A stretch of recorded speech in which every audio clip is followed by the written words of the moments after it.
እግዚአብሔር ያሳድጋችሁ ትልቅ ቦታ ደረሱ። የእናንተ በዓል ስለሆነ የህፃናት በዓል ስለሆነ እናንተ ይሄንን በዓል በደንብ አድርጋችሁ ማክበር አለባችሁ አይደል?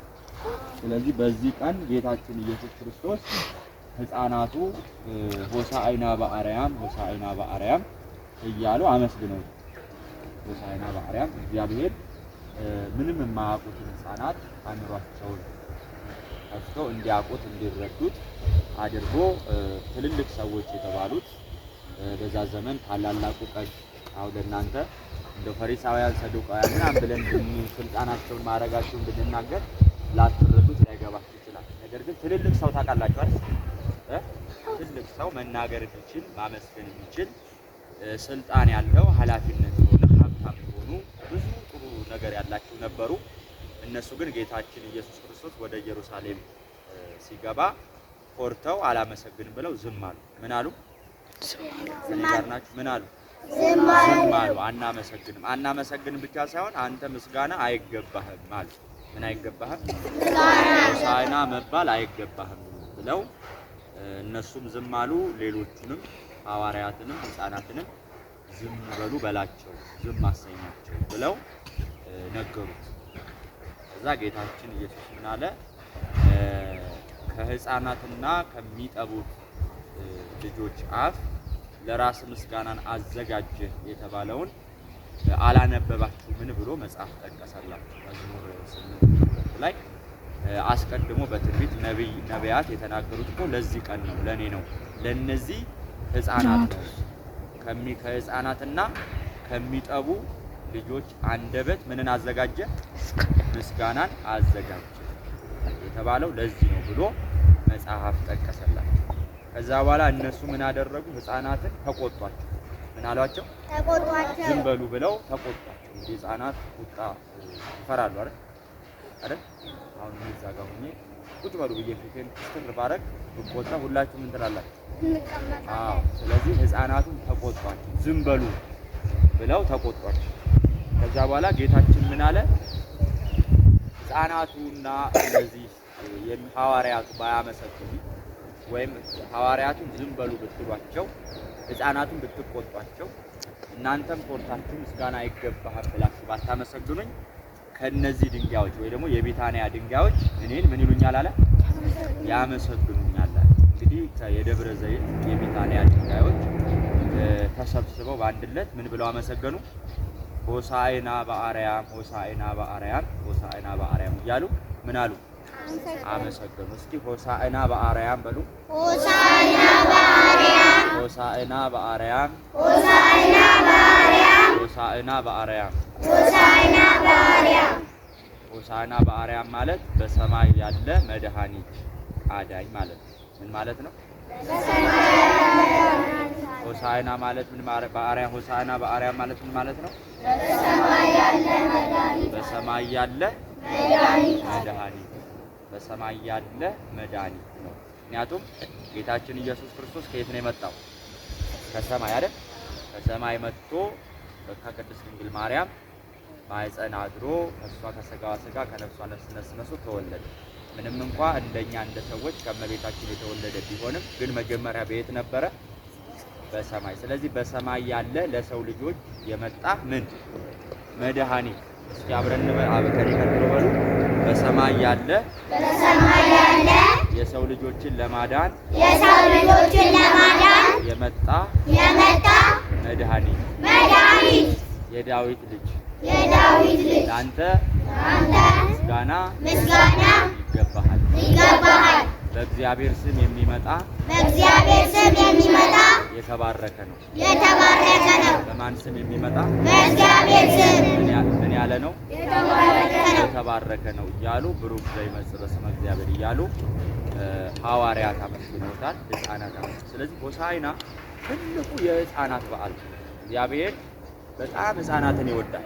ማንን ይወዳል? ህፃናትን። ወላጆቻቸው ህፃናትን እንዲባርክላቸው አመጡና ለማን ሰጡ?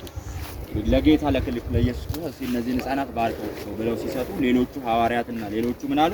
ተቆጡ። ዞር በሉ እነኚህን ሕፃናት ከዚህ ዞር አድርጓል። ከዛ በኋላ ጌታችን ምን አለ? ሕፃናትን ተዋቸው፣ አትከልክሏቸው።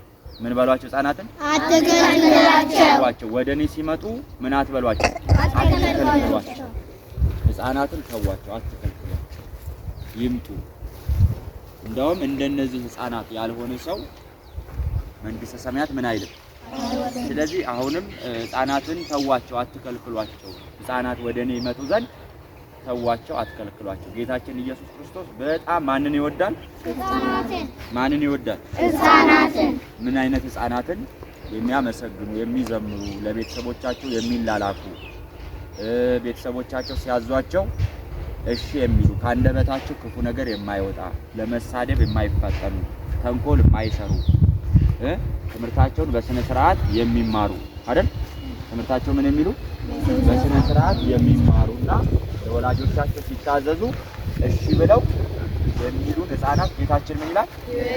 ይወዳል። ስለዚህ እንደነዚህ አይነት ሕፃናትን ተዋቸው፣ ይምጡ፣ አትከልክሏቸው ብሎ ጌታችን ኢየሱስ ክርስቶስ ሕፃናትን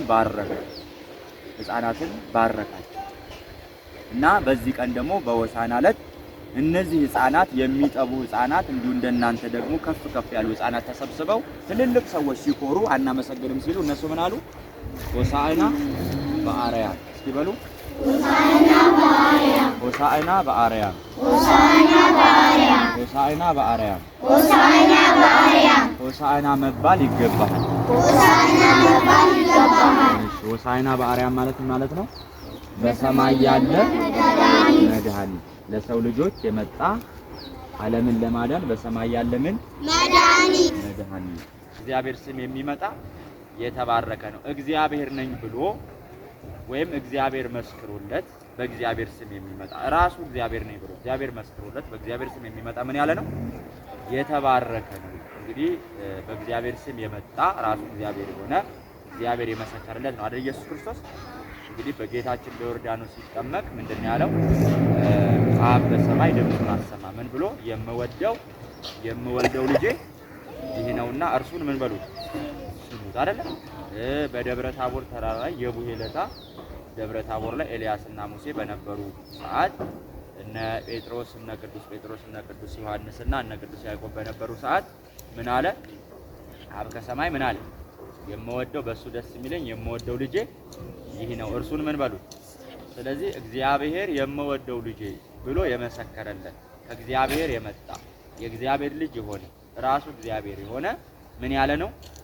የተባረከ ነው በሚል የነገ በዓል እንግዲህ በምትችሉት ቀለል ባለ አረዳድ እንድትረዱና እንድትረዱ በሚል እንግዲህ እናንተ በሕፃንነት ዘመናችሁ እግዚአብሔር ልታገለግሉ ተጠርታችኋል። ይሄ መታደል ነው አይደል? እንግዲህ እንደናንተ አይነት ያሉ ሕፃናት በዚህ ሰዓት ወይ ቁማር ቤት ወይ ማይሆን ነገር ላይ ወይ ስድብ ላይ ወይ ደስ የማይል ቤተሰብንም የሚያናድድ እግዚአብሔርንም የሚያስቆጣ ደስ የማያሰኝ ቦታ ነው ያለውና እናንተ ግን በጣም እድለኞች ስለሆናችሁ እግዚአብሔር ስለሚወዳችሁ የት ነው ያላችሁ?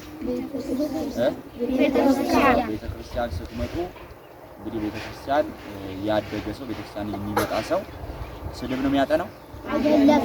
ምን ነው የሚያጠናው? መዝሙር አይደል? እግዚአብሔርን ቃል መዝሙር ምንድን ነው የሚለምደው? ሽብሸባ፣ ጭብጨባ፣ እልልታ፣ ከበሮ መምታት እነዚህ አይደል? ስለዚህ እግዚአብሔርን ደስ የሚያሰኘውን ነገር ይለምዳል። ከዛ ውጪ በዓለም ውስጥ ያለ ደግሞ ሌላ ድንጋይ ሊወረውር ይችላል፣ በዱላ እንትን ሊል ይችላል፣ በሆነ ነገር ላስቲክ አዘጋጅቶ ሰውን እንትን ሊል ይችላል። ብዙ ተንኮል የሆኑ ስራዎችን ሊሰራ ይችላል እና እናንተ ግን በጣም እግዚአብሔር ስለሚወዳችሁ እናንተም ጎበዞች ስለሆናችሁ በዚህ ቀን እዚህ መጥታችኋልና ነገ ደግሞ የሆሳዕና በዓል ስለሆነ አብረን በዚህ እናገለግላለን። ተባረኩ። እግዚአብሔር ይስጥልኝ። ይግባ ወደ